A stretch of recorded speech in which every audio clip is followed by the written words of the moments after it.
So, this week's entertainment is the brand new documentary Racing Extinction, which premiered in over 220 countries and territories in the world on December 2nd on the Discovery Channel. The film was ultimately created and funded by the Oceanic Preservation Society and was directed by Louie Psihoyos, who is the amazing award winning director of The Cove.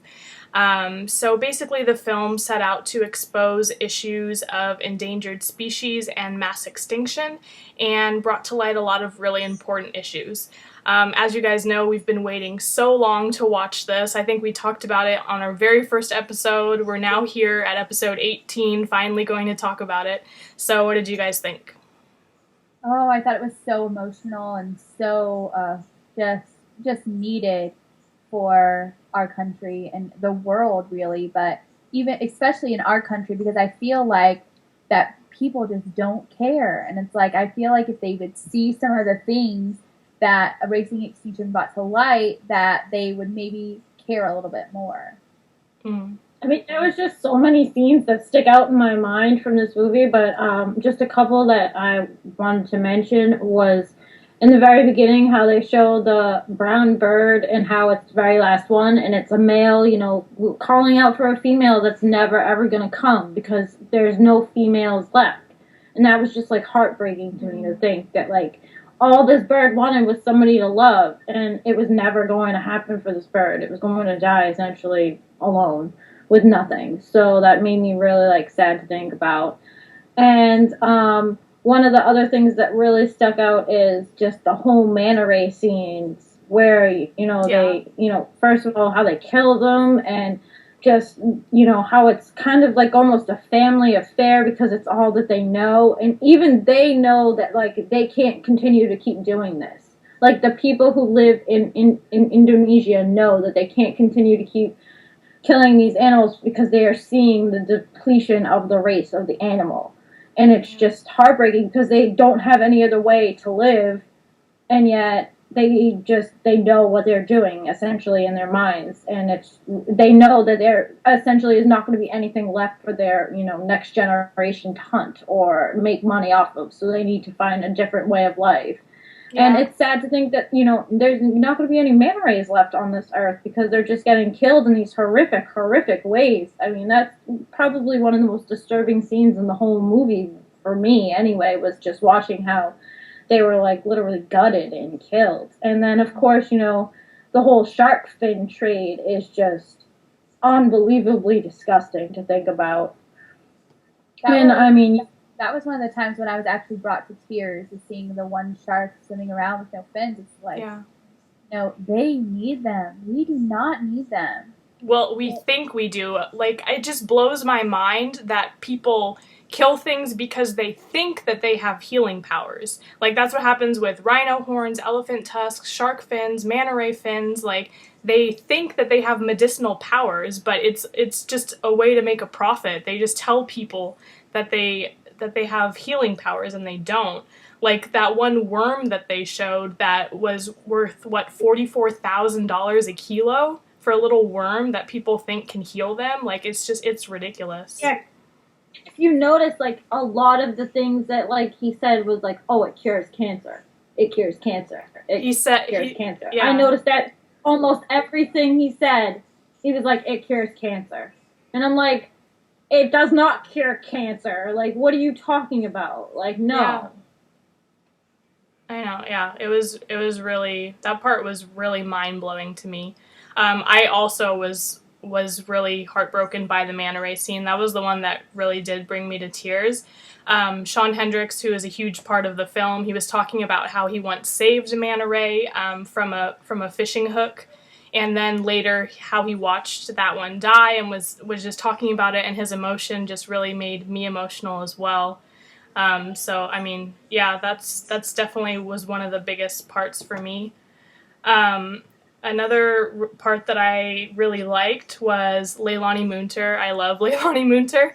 And there was a quote that she said where she was talking about people that criticize her, and she said that they would tell her, if you really wanted to be an environmentalist, you'd be racing a bike. But the problem with that is I wouldn't have 75 million people watching my sport. And I just love that because I was watching her Q&A before the film, and she said that she considers herself an activist first and then a race car driver. So, just to kind of see that she uses that as a platform, that she doesn't take sponsors that, promote animal cruelty or animal products or anything like that. I just love her, and I love that they chose her to be part of the projection part of the movie. So, yeah, I also really am inspired by Jane Goodall, who also was a part of the movie and a huge environmentalist.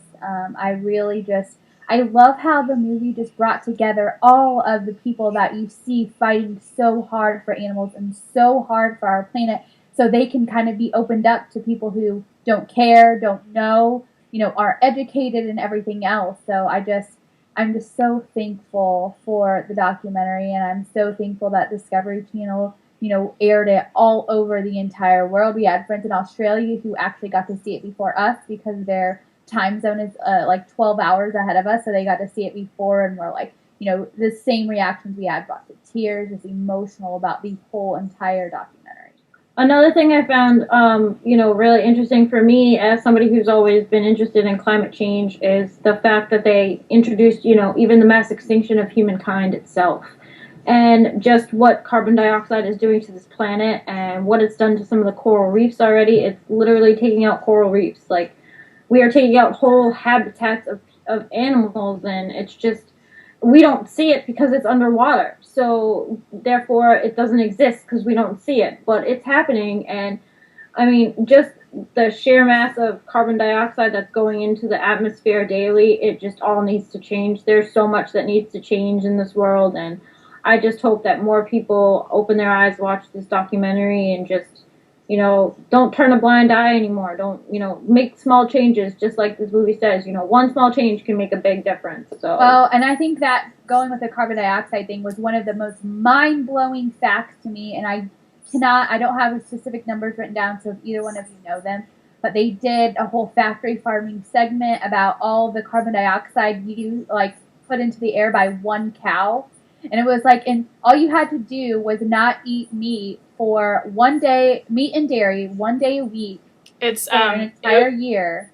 It's like taking 7 million cars off the road. Yeah, 7 million. Like, I was mind blown by that. I was like, millions of cars. That means all you have to do is 1 day a week not eat meat and dairy. 1 day. 1 day. That's mind-blowing. That's another thing that people don't realize is that it's not necessarily cars that are killing the planet. It is factory farming that is killing the planet more than anything else. It's very interesting to me. It really annoys me because I see it a lot, because obviously we follow a lot of animal activism sites, but the government wants to tell you it's cars, make cars more fuel efficient, blah, blah, blah, blah, blah, which, yeah, that helps. You never hear anything about the dairy industry. You never hear anything about factory farming at all. I have never heard anything from the government about factory farming. And that is the actual reason. That's the actual cause for all of this, is factory farming is the biggest cause of climate change, and no one wants to do anything about it. No one. And the thing that kind of blows my mind is that we destroy so much of our natural environment to create land for agriculture for these livestock that we eventually kill.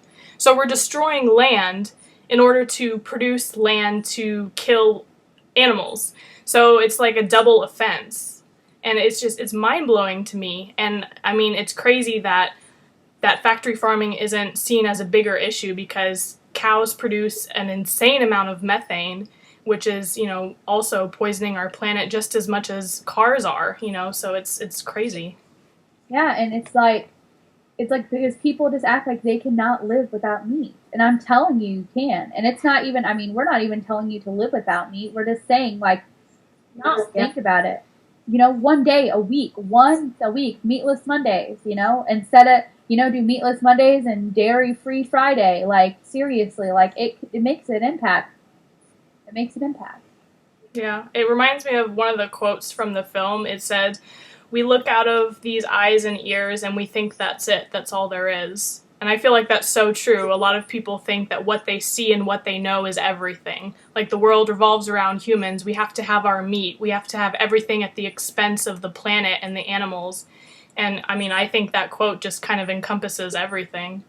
So, I mean. And another quote that is loosely quoted because I don't have any quotes written down.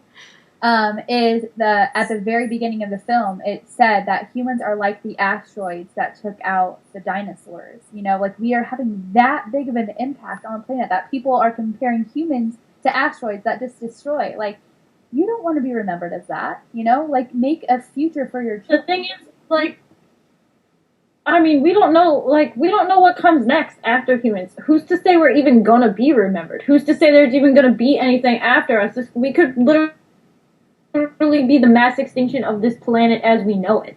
You know what I mean? It is just shockingly mind-blowing to think about. This planet has gone through 5 mass extinctions. 5 already. I don't understand why people think that we are above this, that it's not going to happen to us, that it's impossible to happen to us. Yeah, another thing that they said is that if you put the entire history of the planet into a 24-hour day, humans are the last few seconds before midnight. So what Louie Psihoyos said was that we're kind of like the new kids on the block. And we think that everything revolves around us, which is, I mean, it's mind-blowing. And just culture. Like, it's like people just do what they've always done just over and over and, like, make excuses and excuses and excuses, not even seeing the behind-the-scenes stuff. You know, 100 years ago, I'm telling you, cows were not stacked on top of each other like a freaking junkyard car to make your meat. No, they were actually from farmers. And you know that, although inhumane and they're still killing them for meat, but at least they lived a life. These animals are not living lives. 90% of the meat in our culture is not living lives. They're bred to be killed and live in where they can't move. So my absolute favorite part of the film was the end, where they did do the projection of all of the endangered and extinct species on the Empire State Building and had all of these facts. And I think what made it even more emotional and more moving was that they used Sia's song One Candle. And it kind of goes along with the idea that, I mean, I've loved this quote forever, and I thought it was from JFK, but it's actually an ancient Chinese proverb, and it says, it's better to light one candle than to curse the darkness. And I love that the movie ended on an inspirational note, just the fact that we can do one thing and we can, you know, kind of help change the world, rather than a really, like, downer kind of ending. So I really love that it ended on a really inspirational note. Yeah, and I think that my favorite thing that Jane Goodall said was, you know, if we all lose hope, there is no hope, but there's still so much left worth fighting for. So, like, don't, like, it seems so big, like, it seems like a massive problem, but, you know, change one thing, and then that one thing will lead to another one thing, and if everyone changes one thing, like, it's just domino effect. So don't think about conquering the whole problem, change one thing in your own life, and that's going to make a huge difference. One thing that, like, really stuck out in my mind is how they said, you know, one person changes everything. Whether you think that, like, you're not going to make a difference, it's not going to matter, you know, your one thing can change everything. And if everybody in the planet did one thing, imagine what we could do. There's no one left to save us. We need to start saving ourselves, because there is absolutely no one left. If we don't do something now, the next generations are what's going to have to pay. They're going to pay for what we've done to this earth. And do we want to see that happen? No. So we need to change now. We need to do what we can now before it's too late. Like Al Gore said 10 years ago. He said it 15 years ago, and no one listened to him. Everybody thought he was crazy, and now look at us. So change one thing. Yeah, I mean, like we said, about, like, one person changing everything, they also say that when they talk about the lighting one candle, they say one candle means something. So, you know, your actions mean something, and you really can make a difference. So if you missed the film on TV, it's also available on iTunes and is now for pre-order on DVD. I think it's going to be released December 15th on DVD. And we'll, of course, post the link to that as well as the Racing Extinction website down below. And we will also include the link to check out the Oceanic Preservation Society.